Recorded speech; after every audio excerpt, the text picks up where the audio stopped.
This is Gerardo Del Real with Resource Stock Digest. Joining me today is the Executive Chairman and CEO of Hannan Metals, Mr. Michael Hudson. Mike, how are you today, sir?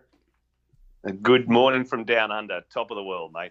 Let's get right to it. I have been eagerly waiting for initial results from the IP geophysical survey. And listen, as a shareholder that, frankly, I mean, Hannan, I think I've made no secret about it, is my largest single personal position. I have high hopes, high expectations, and couldn't be more excited to get towards the drilling phase. And this is a big step. The announcement this morning on some of the initial results, identifying a large copper gold system, and within that large copper gold system, many high priority targets.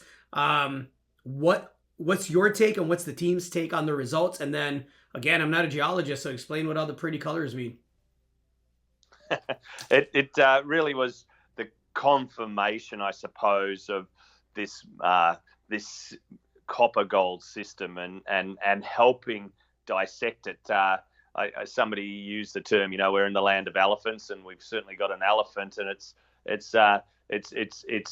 chewing the elephant bite by bite to try and pull it together to just understand the whole system, and that's what this IP survey has done. It was a very bold survey across 5 or 6 kilometres. There was a couple of lines through this extremely large area, and it's the first time we looked into the third dimension, and basically, simply put, we got confirmation of chargeability. So what's chargeability? Chargeability is showing there's disseminated sulfides in the rock. So we run this IP induced polarization.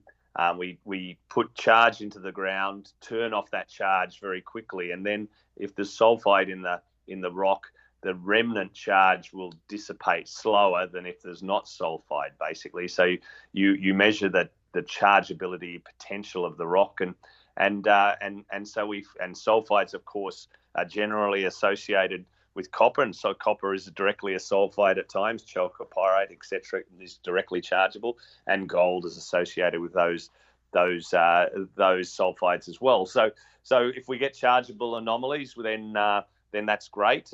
We can directly detect the sulfides, and that's what we did, and we did that over multiple kilometres in context with all the soils and rocks we saw at surface.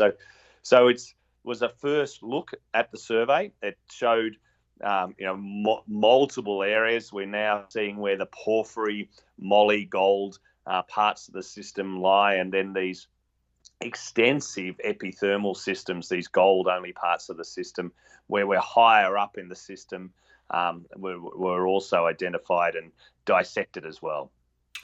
How important were those 5 epithermal targets? You describe it in the release as a significant advancement this season, identifying those. And I think initially when we looked at Hannan, prior to this year, it was a really, really good speculation on finding giant copper deposits, and the pleasant surprise for me as a shareholder over the past 9 to 12 months has been the development of these gold only parts of the system. How is that advancing, and where are you as far as your understanding today of that part of this, what's now a 6 kilometer by 6 kilometer copper gold porphyry and epithermal gold mineral system? Yeah, so we really only found Previsto at the start of this year. This is our first and only field season on it. So we've taken thousands and thousands of soil samples and thousands of rocks, or at least up to 1,000 rocks, and identified something at surface. And now we've looked at it in 3D. We've flown the mag a little while ago that gave us the context of the aeromagnetic. So it's the progression and de-risking.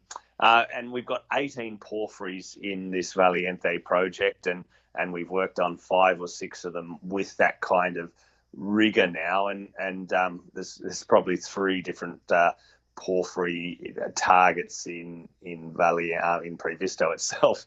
But what we've done is found the big one, Gerardo, and that was always going to be the challenge.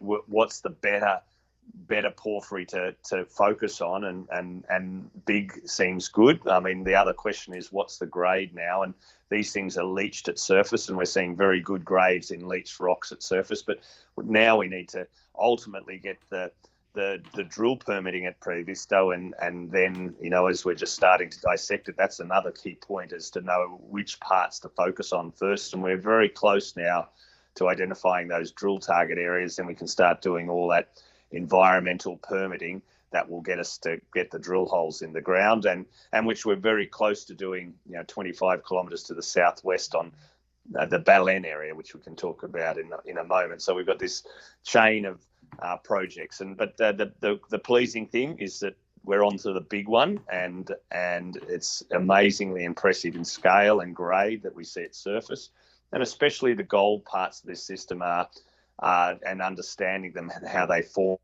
above the porphyry environment and on the edges, and now we're seeing that, and we can start to map that out, and then we've got a choice on where we focus on the gold rich parts or the copper gold rich parts basically now.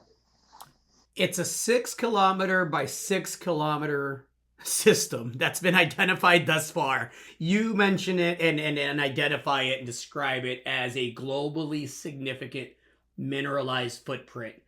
Have you reached the limits of that system yet? Because again, you're just now really starting to get into, the rigorous exploration and the detailed exploration that you hadn't been able to do. Do we know that it doesn't get bigger? One thing I know as I get older, Gerardo, in exploration is don't assume too much. Just go out there and collect the data and be rigorous and be systematic and be bullish. Don't wait around. And we've done none of those things this year at Previsto. But there's a whole chain of magnetic and potassic from the radiometrics anomalies that extend.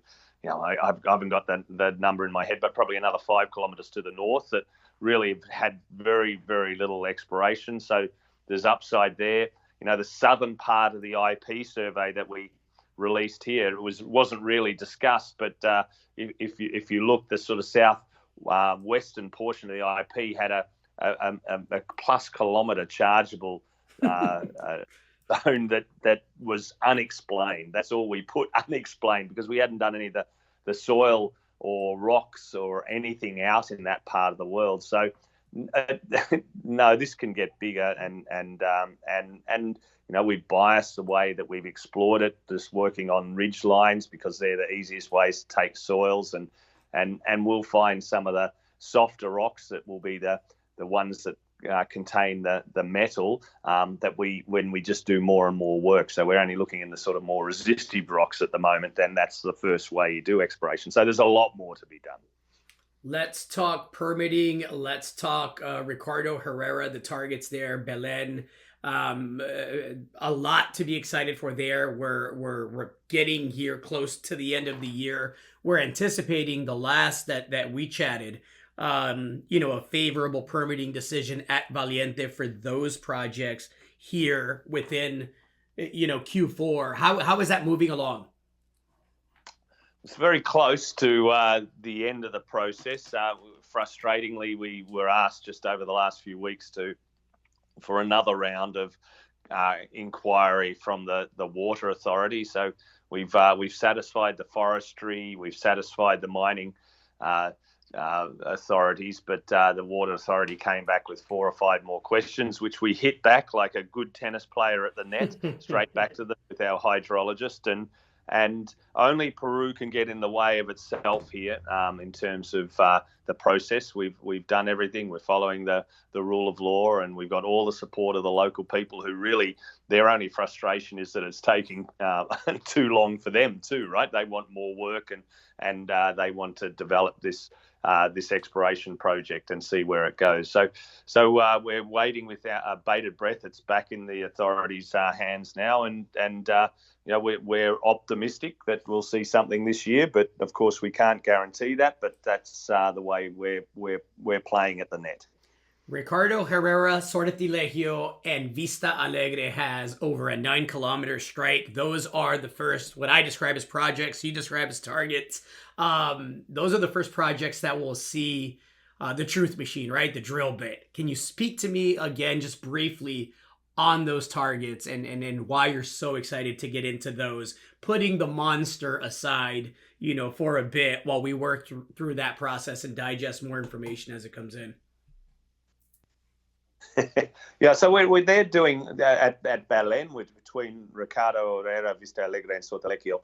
We're over that 9 kilometres. We're doing a lot of IP now just to refine the drill targets. So we did some IP maybe 18 months ago there, but it was a preliminary survey. Now we're doing probably 4 or 5 times as much there. So we anticipate those results with great interest.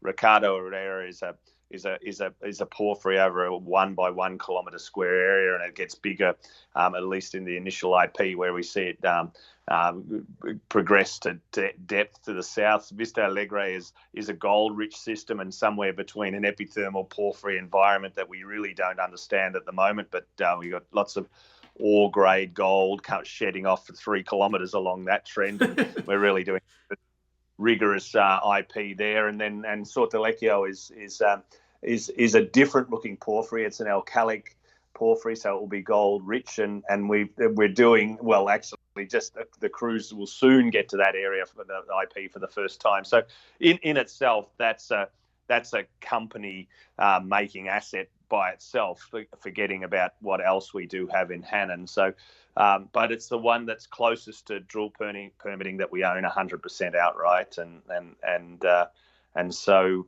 yeah, bring on the rigs, and we're working very closely with the top levels of government to make sure that we can get that permitted in a shorter rather than longer time frame.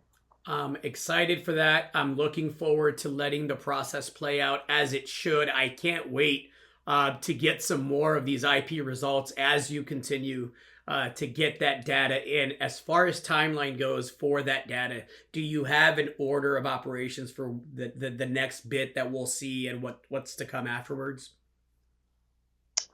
Well, we're just getting the data in from the Ricardo area, then we're moving up to Vista Alegre and Sortilegio shortly.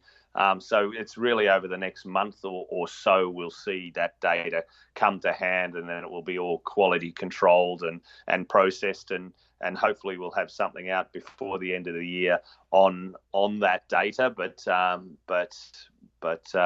yeah, we're waiting with anticipation, because it will just put everything in much greater context for us. And we've already got the 40 drill platforms planned. We're pretty confident where they go, but just in terms of which order and priority of the drilling, that will be very much supported by this new IP data.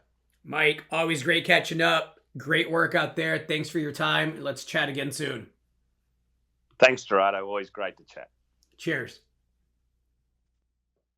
Hey everybody, Gerardo Del Real here. If you're enjoying the content that you just saw, you can let us know in 3 simple steps. Hit the like button, hit the subscribe button, and please share across your network and on social media. Take care, everybody.